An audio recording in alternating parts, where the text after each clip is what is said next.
আল্লাহ নবী বলেছিলেন, ও আমার সাহাবীরা, আমি রাসূলুল্লাহ যখন মায়ের গর্ভে ছিলাম, আমার আব্বা জান দুনিয়া জমিন থেকে চলে গিয়েছে।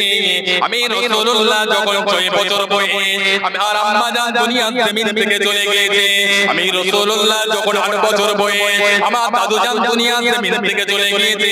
আমি রাসূলুল্লাহ তখন চাচার কাছ থেকে লালন পালন হয়েছিলাম। চাচার কাছে যখন লালন পালন হয়েছিলাম, আমার চাচা জান দুনিয়া জমিন থেকে চলে গিয়েছে। আমি রাসূলুল্লাহর বয়স যখন 25 বছর, আমি খাদিজাতুল কুবরা রাদিয়াল্লাহু তাআলা আনহাকে বিয়ে করেছিলাম। মক্কা টপ র‍্যাঙ্কের কাফেররা আবু জাহাল, উতবা, শাইবা, আমি রাসূলুল্লাহর প্রতি এতটা অন্যায় অত্যাচার অবিচার জুলুম নির্যাতন করেছে। আম্মা জান মা খাদিজাতুল কুবরা রাদিয়াল্লাহু তাআলা আনহা আমার নবী পাককে সব সময় সাপোর্ট করেছিলেন। কিতাবের ভিতরে দেখছিল আল্লাহর রাসূল ইসলামের প্রচার করতে যেতেন রাতের অন্ধকারে, কখন 12টার সময়, কখনো 3টের সময়, কখনো 2:30টার সময়, কখনো 4টার সময় ঘরের কাছে এসে একবার বিবি খাদিজা বলে ডাকতেন। ডাকার সঙ্গে সঙ্গে মা খাদিজাতুল কুবরা ঘরের দরওয়াজা খুলে দিলেন।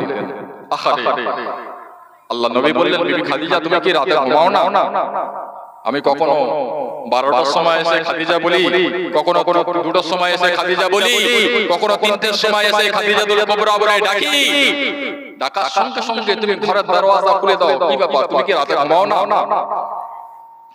আম্মা জান মা খাদিজাতুল কুবরা বললেন, ইয়া রাসূলুল্লাহ, কে ইয়া হাবিবাল্লাহ, আপনি যখন ইসলামের প্রচার করতে যান বেঈমান বেদিনদের কাছে, আমি খাদিজা তখন বাড়িতে থাকি। আমি খাদিজা জানতা বেঈমান বেদিনেরা আপনার সঙ্গে কি অন্যায়ভাবে অত্যাচার করছে, আপনাকে একা পেয়ে কি নানান ধরনের নির্যাতন করছে। ইয়া রাসূলুল্লাহ, কে ইয়া হাবিবাল্লাহ, এই না কথা মনে করে আমি খাদিজা বিছানার উপরে থাকি, কিন্তু আমি খাদিজা আর ঘুম লাগে না। কখন আপনি আসবেন, আপনি যখন অনেক কোন অতিবাহিত করে যান, আমি খাদিজা আর বাড়ি থাকতে পারি না।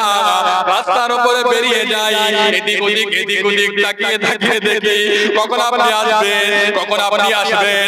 আপনাকে না দেখতে পেয়ে আমি খাদিজা ঘরে চলে আসি। ঘরে এসে আমি খাদিজার ঘুম লাগে না।